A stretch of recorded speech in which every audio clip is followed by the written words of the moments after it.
So I was just having this conversation last night with a friend of mine because I was telling him I can't believe I'm doing the interview. However, I knew Armando when he was my security. Yeah. And he had hair. And I had hair. That's right. I did have a hair. How many people I did can have say hair, that? man. He did. It was such a nice time. And he I knew. miss it. Yep. Hey, I'm Armando Leduc, producer, film actor, and owner of Leduc Entertainment. I've chosen a life off the beaten path and wanted to find others that are doing the same. Spaghetti on the Wall is a show based on all of the years that I've thrown spaghetti on the wall and nurtured what stuck. We will share fun stories, ideas, tips, tricks, and more. Welcome to Spaghetti on the Wall. Good morning, good afternoon, and good evening, depending on when you're consuming this podcast, Spaghetti on the Wall. Thank you guys so much for tuning in. Deliah, Hampton. See. I love it. Thank you. I love saying a very Spanish word and then saying a very English word. Well, that's not really my last name. What's Magarejo is my real last name. Magarejo. But you're not married. No, but I kept my maiden name only out of respect for my youngest son. Makes sense. Mm-hmm. Makes sense. Absolutely. So, Deliah and I have a history on world famous Bourbon Street. Oh God. When we worked out there, how many years did you spend? I want to say, let's see, maybe 2 or 3. Yeah, I was 8. I spent 8 years out there, Wow. on and off. Everything from security to MC to singing. Didn't right. get into the bartending or management, but stayed in the entertainment, which was really fun. And you were bartending. No, I didn't? opted to be smarter. Yes, I literally. So that was because my sister moved down here, and so I knew a lot of the managers that were on Bourbon Street. Got my sister a job there. Long story short, he's like, "Why don't you do it with her?" Okay, I don't want to do this. I don't belong on Bourbon Street. They said you can be behind the bar, which I thought would make more money, or you can sell the infamous tutors. Yeah. God. Anyways, I chose that because you had more access to people. And you probably made a lot of money. Oh God, I wouldn't be sitting here if I saved all my money. I made a lot of money. How much? You want to be Weekly. honest? Yeah. So I was just having this conversation last night with a friend of mine because I was telling him I can't believe I'm doing the interview. However, I knew Armando when he was my security. Yeah. And he had hair. And I had hair. That's right. I did have a hair. How many I people did can have say hair, that? man. He did. It was such a did. nice time. And I miss it. Yep. You knew back then you wanted to be an actor. But at that point, I did it for my sister. And I literally, a bad night for me when I was complaining was like $500 cash. Shut up. That's crazy. Yeah, That's stripper money. that was a bad night. That is stripper money. Oh no, I made more than strippers with not having to take my That's clothes true. off. That's true. I definitely met a lot of strippers working on bourbon, and No. it was insane how much money that they would bring in. But I mean, hey, if you were a good shot girl, I was the best. you would rock it out and make a lot of money. I did. So you did Bourbon Street.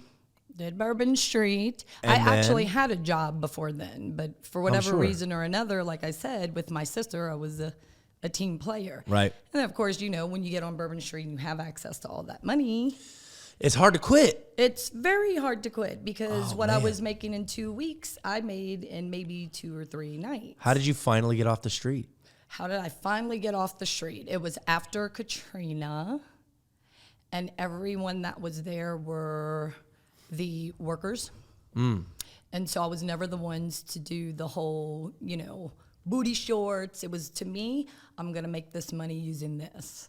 So I was creative with how I came up with things. And at that point, you knew Famous Store was money. It was business, gentlemen that were coming in. They had the expenses. After that, it was, no offense, a whole bunch of just construction workers that just wanted you to put it in your... Right. Yeah. Wasn't my style. Not so... Not So that was good. after that. After that, you Yeah, left. and then I had to really think, after some point, it does bother you, like want to go to my kid's school and say, what do you do? I'm a shot girl. I mean, to each his own. Everybody can make their money, but I needed to get back into what I was doing. So, Which is? I have been in hospice for a long time. Oh, wow. Yeah. Yes. Talk to me about hospice. I mean, that is just got to be rough. So I thought about that because I knew you would probably ask me about that. How do you go from shots to hospice? Hospice, you have to, Armando, have empathy. Well, I mean, hey, that's probably, look, you probably take some of those shot girl techniques with you into the hospice, right? Like building rapport, connecting. So the honest answer to it is in hospice, you literally, like people get the word sympathy and empathy confused. And empathy is being able to put yourself in that person's place, but in general, the big picture, it's sales, right? So when I was approached with hospice, my background was home health. How do you sell something, right? Anybody can teach you how to sell something. You study it. No one can teach you how to have a personality, right? So you have to figure that. So for me, I always liked the challenge. And the challenge was, how do you sell something that is not tangible, even though it's a service, but you haven't died? So you can't say, well, look. Oh, you're selling this ahead of time. Oh, yeah. Like you were coming to me. I'm the Grim Reaper. Like when you saw me, it was your loved one was knocking on heaven's door. Oh, wow. So okay. I had to meet with the families and. So wait, okay. So you were in hospice. You weren't a caretaker, or were you a caretaker? Oh, no. Okay. I was almost, how do you say, deemed without me knowing, a counselor to them in their grief. Yeah. Even though, formally there was no training to that. The fact that I was good at it, if you would ask anybody, I was always petrified to death. So people make sales, I think, a lot harder than what it should be. And I would tell anybody, be yourself. You have to be yourself, and they're scared, and you have to do the research. Hospice was taboo. It was very much, my neighbor said they're going to give them morphine, they're going to die, and it's going to be this.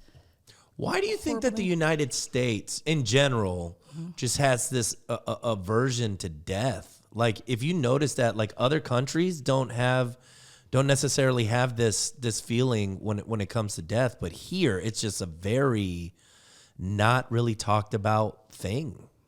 So I think, honestly, like I said, hospice was taboo, but your industry, the films, people make death like, yeah, it's this big, horrible, ugly process, right? And really, like I would tell, families, look at what we do here. Like you said, in America, maybe other states are different, but you would have a baby, and years ago when our parents were there, if you passed out a cigar, you had a baby. Now we do baby showers, gender reveals, couple showers. I mean, there's so many parties to bring life. Mm-hmm. So my thing too was, how do you help someone feel okay about death? Because you haven't experienced it, right? But just like we celebrate birth, death was a part of the process. You're born, and we're born to what? Die. To die, yeah. No, it sounds very simple, but most people do not think about that. They're worried about chasing the dollar, or what's their wife going to cook, and everything's a big, everybody gets worried and stressed about stuff. Yeah. So in a nutshell, it's probably like years ago, it's evolved just like the medical field. Hospice was a preacher, a nurse with a needle, you were dying if you saw that. Now it's evolved to where, not every illness will take your life. It's a process. Cancer, you're not just dying. Sometimes it's a slow death, Alzheimer's disease. So you are now faced with families that have to alter their lives because a loved one's sick, and they're faced with all these different decisions other than the fact that they're going to lose a loved one. So it's a big job to make people feel comfortable, and you have to have, the ability to let them trust you. And are you a death doula? No, but I was going to do it. Yes, and that actually interests me, like to the death doula. But a lot of the same things, what we do, the only difference was, to my understanding, because I actually had a lady that worked with me, and it's being present. I didn't feel like I needed to be present, although I have been sometimes. I was interested, believe it or not, in the story. From the beginning, when I met the family, my job was to assess the situation. Who was having the most? Because grief is different, right? Mm-hmm. You might be the strong one out of your family. Your sister could be a mess. I mean, in order to help the person that is going to transition, I needed to make sure that where are the pros and the cons of this situation to not forget that patient that is going. And sometimes they don't have families. I mean, every scenario is different, is what you find, you know, when you talk to them, and they're scared. You know, it was a horrible thing to most people, but I had to look at it objectively in the sense that I don't have a horse in this race. In order to help these people, then I have to do my best to assess the situation, make them as comfortable as possible, and I chose to say, tell the truth. You know, you don't want to say, and I know what you're going through, right? Because how do you know? You don't know their story. You know what's going to happen. You see what's on paper, but you still have to be empathetic enough to just really listen. But do I need to really see it? No. Can I tell you that not death is like the movies portray it? No, it's not. I mean, I've seen some horrible things, but it's not at all. And, you know, that's what the hospice is for. So how do you, I guess, not carry that stuff with you? Or do you carry that stuff with you? So, yeah, that was a good question. I was very good at it. Didn't know I was going to be really good at it. And believe it or not, I didn't even like the compliments. I thought it was something that everyone should do because we're all going to be in that position. There's 2 ways of dying that my best mentor told me. There's the one that you get hit by a bus and your family can't prepare, or the one where you're stricken with the disease. So the silver lining in hospice and how I would present it to families was that you at least have some time to prepare. And, you know, and based on what they were diagnosed, you break that all, you know, up to them. The sad part about it is that when COVID hit, no one knew what to do. I mean, think about it. Right. There it is. You're going to work as usual. Next thing you know, you got Donald Trump and his bad toupee. Like, hey, we got this thing, you know, circulating. It's COVID. What is that? And so for anyone that wasn't in the medical field, they have no clue, like at all, like just some of the things that happened. I hope I never get to see that in a lifetime, but you know, you say that you're not supposed to take your work home. I would say that is an exception to the rule. Whether you know it or not, I think you suppress some of the things that you see because you go into this mode. But no. So you're just kind of carrying it around? Yeah, I mean, so other than the precautionary things that we had to do, the PPE and just thinking of ways like, so for example, if your loved one was in a nursing home and God forbid they were saying that they were dehydrated, it wouldn't be out of the ordinary for the nursing home to say, well, just to be safe, let's bring them to the hospital, keep them there, and they'll come back. When COVID came, people lost all sense of professionalism. They were like, I don't know where they're going, but they're not coming back in. Like, everybody locked the facilities down. Oh, wow. Then they were calling me like, well, you need to do, like, there was chaos. And so people were afraid. And think about the people that are supposed to take care of you, your doctors, your nurses. Some of them weren't showing up because they didn't families. Want to, right, they didn't want to get it. Oh, wow. Yeah, and then think about the media. It's like, it's one thing to be afraid, and then there's things that the media kind of blows up, right? Way out of proportion. So, I mean, it was scary times. And then, of course, when the vaccine came, it was, do you get it? Is it a conspiracy with the government? I mean, and you still have to go to work with that. So the funny thing was, is I try to say, okay, you know, find the sense of humor in it. But I think sometimes when we did start, you know, loosening up, people were, right, confined. They couldn't go to the restaurants. You know, you miss that contact. And then when you could, it was, oh my God, you know, we'd sit around the table with the girlfriends and, you know, I had a bad day. This lady was just, you know, her account was all out of whack and this and that. And there I am just twiddling my thumbs like, what did you do? Oh, me? Oh, yeah, I just pretty much had to, you know, be in the emergency room all day with this guy like begging me to see his wife. And then he died right there before he defecated on himself. And they're like, oh, Deliah, like, you're horrible. And it's like, did I just say that? Oh, wow. Yeah, it was the process of, okay, it's not funny, it was the truth, but I knew at that point I was not dealing with something as what other people's issues were, right? Yeah. It's a little different, and it was Heavy. almost becoming, yeah. So who wants to be around that? And even though it wasn't intentional, you had to start learning how to process the things that you saw and what do you want to do. And I think God always gives you signs, because I was literally towards my last patient that I ever did. And she was a 31-year-old, served our country, had a little boy that was 4. And I knew what the report said wasn't looking good. But at 31, who's going to want to accept that? So the long gist of it was, on top of that, she was someone that was part of the organization that I sat on the board for the charity event, and I had not recognized her by the time I was consulted. And it was just, it was at that moment that where, it's one thing to do your job and say, okay, this person had a good life, right? Your grandfather, he's been around, 100 years.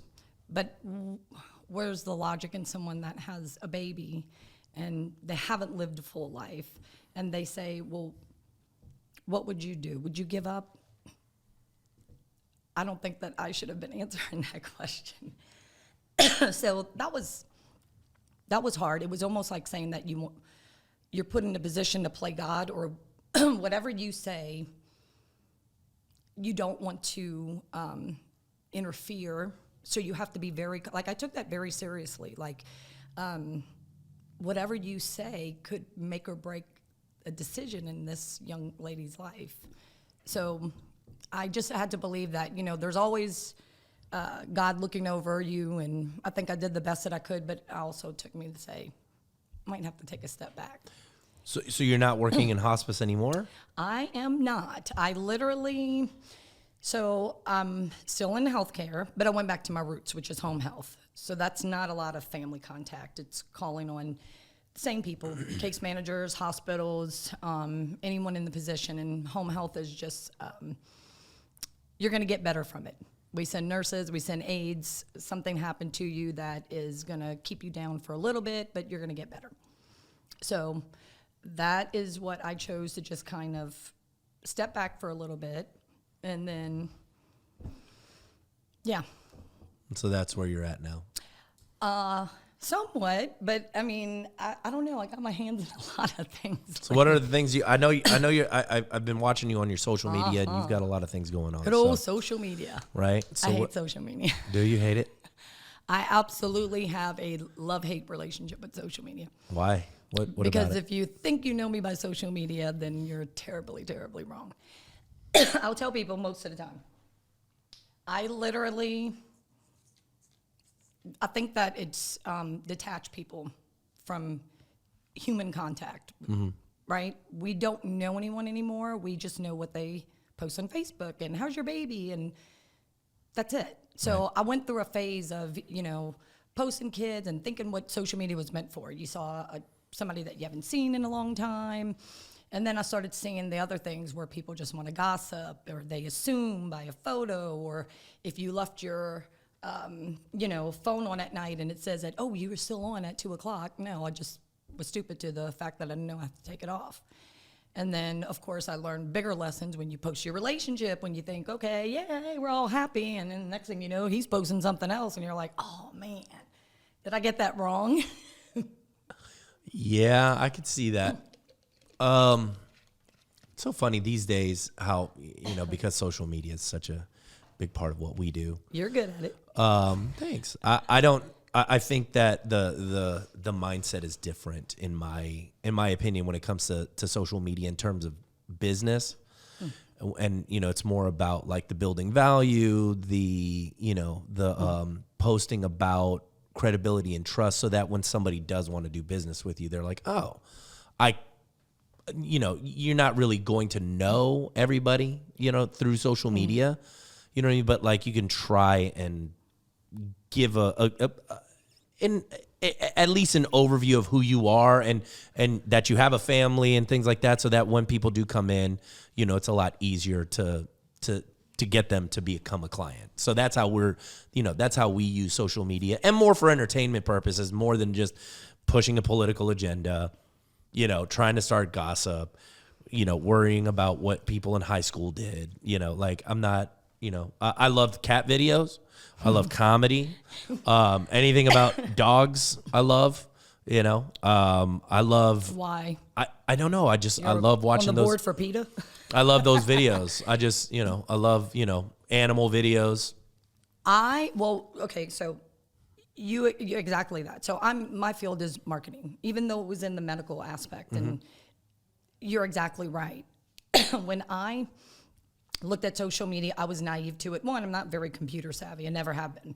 So when it came about, it was kind of exciting. Like, oh yeah, this is somebody I went to first grade with. And as it progressed, right, I started seeing the bad side of it, and who does she think she is? And, that whole thing, well, parents teach you sticks and stones, but it's kind of, oh man, this is still, it's kind of hurtful. And then I have you got the haters? Oh, God, yes. Oh, you got the haters. No, that's okay, though. That means you're doing things correctly. Well, but, exactly. But you see, once you have that little moment of weakness, which we all do, and I allow myself to have it because I'm human, and I put my marketing brain back on, it was the whole thing of, oh, okay, so any comment about me, good or bad, is what? Still a comment. And right. I learned that because just like what you do, if you do it for business purposes, you've accepted that whether we like it or not. And I think that was my biggest challenge. This is the world we live in. Yeah. No one communicates. I can be mad all I want. Doesn't matter. This is how people do business. We all saw with Zoom, sure. That was a way of still communicating. So I then learned to come with peace with it, to say, well, who I am is I'm going to still reach out to my friends. I'm going to still hug them. And anyone that's my friend, right, is going to do the same. They're going to know what's going on with me because they're there. They're visiting me. And then I started thinking, okay, how do I turn this into something good? And it's always going to be like you, business savvy. You either jump on the bandwagon and start learning. So yeah, I've been having fun actually. The stuff that I post. Yeah, you look like you're having a good time, which is good, as it should be. It's the fact that no one knows, but they're still talking about it. So what things what irons in the fire do you have? So last year, I sat on a charity for women who were diagnosed with breast cancer. They're either in remission or sometimes they come to the end. And my friend who is the chair and started this charity, my colleague while I was in hospice introduced me to this. Mm-hmm. And from a marketing perspective, I think she nailed it. I went to the show. I saw these women that got to walk the runway. They were dolled up. These cancer patients were put on a pedestal so their families could see that they were strong. That's amazing. Yeah, it was very empowering. It was from a marketing perspective, it was true to what she named her organization. It was Unite Empowering Events. And that's what I felt when I left. I mean, there was a moment where, this lady is telling her story. She's brave enough to show on camera her losing her hair, which women can identify or don't want to identify, but that's a reality. And she had a moment when I was watching, and she walked across the stage, and there were, people that contribute things from clothes to makeup to even wigs. And this particular lady that year walked across the stage, and she stopped. And I thought, oh no, she's gonna choke. But in that second, she took her wig off and kind of just like threw it. And at that moment, I realized she had an empowering moment. She was not going to let the cancer define who she was. Beauty is not just what, even though we had good intentions, she owned it. And so it still gives me chills because I literally said, like, I need to meet this lady and I need to be a part of this. So that was the start of meeting Lisa and understanding her program to give them like a sisterhood, a support. And then at the end, we celebrate. But she was very consistent with not just wanting to associate it with a runway. And so, yeah, I stayed on with them for many years. As much as I could contribute, I would. But in hospice, I get called out, at any time in the night. So last year was the first year that when I switched careers, I had a little bit more time, so I participated more. And we decided that we were going to try to give Spain a run and beat the Guinness Book World Record. Did you? Yes, we did, of course. That's awesome. Yep, it was a lot of hard work. I bet. It was very hard work, but I always say that, sometimes when you are put in a certain situation, at least with me, I'm going to do the best for two reasons. It was for a good cause. It was near and dear to me. It was for these women. But what came out of it was a very good relationship with my friend Rowena. And she had lost her sister, who was the initial coach to these women, even while she was battling her own cancer. And we lost her the year prior, and so it was important for Rowena to finish in honor of her sister. And then I was just privileged to meeting her entire family, who are not only beautiful, but they're actually very good people. And Rowena is the owner of Chic Nouvelle. It's a modeling and talent agency down here. So it kind of put us together I was in charge of the brand ambassadors. We were both kind of trying to helping each other recruit, all of these women, right? Imagine trying to get, the goal was 500. It was chaos. I bet. And we had a lot of help, and it was a lot of meetings, and it was a lot. Did it pay off? Absolutely. But it was almost, okay, if we could work really good together like we're doing now and, accomplish what we did, which it was, a whole bunch of us that helped. It was, imagine what we could do next. Yeah. So That's amazing. literally, we have a couple of things in the works. I might need you. Let me know. Let me know. So I'm doing little things here and there, like I said, testing out the social media and getting feelers and comments. But trust me, there's a science behind it. Yeah. So, so we talked about hospice. Mm-hmm. We talked about home health. Mm-hmm. We're talking about nonprofits. Talked about bourbon. Mm-hmm. What other things are you involved in these days? What other things am I involved in these days? Let me think about this. Being a better version of myself and getting out of my comfort zone, which is why I'm here right now after all of this. I think that's a good idea. And like sometimes I'll take the mic and just pull it back like this and just be like, all right, this is what we're gonna do now. You can't take yourself too seriously. I definitely don't. I try not to. Yeah, me either. I'll tell you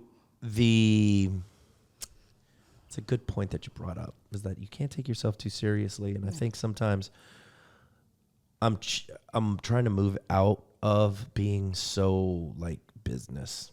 You know what I mean? Because like it just really does take out some of the joy, which is why I'm like, why not do more fun stuff on social media? Why not have more fun, with life right now? And I just had a podcast before you, where we were talking about being happy now. Yes. Right? Like you can't, you only have now, right? But you would be surprised how many people, they say it, but then they let little things in life, not that all of it's wrong. I mean, it's good to want to have a career and provide for your family. But, if I had to go back to my experience in hospice, I always say anything that I do, I have to take good or bad, what's the experience? And, we should know better, but it humbled me. Like, I felt privileged to be with all of those families. And I would get so intrigued by the story, but I would ask them, like, if you could do the person that was, laying there, And every last one of them would have said, I wish I would have asked that girl to marry me. I wish I would have quit that job. I wish I would have traveled. And most importantly, most of them said, I wish I would have lived. And that's sad because that's what we should all be doing. No one's promised, tomorrow. So that in mind, we're human. So I try to say, okay, let's worry less, right? I mean, there's a lot of things that go on. I see your social media and it's like, yeah, have fun and you're doing good. But at the same time, it's like, well, you have to find, I think, that balance, because no matter how hard you work, if it's not going to go to somebody that you love, I mean, you have to think and just kind of adjust your priorities. I agree. And have a sense of humor, because you can't take yourself too serious. You definitely have to have a sense of humor. So how are you taking advantage of that life now?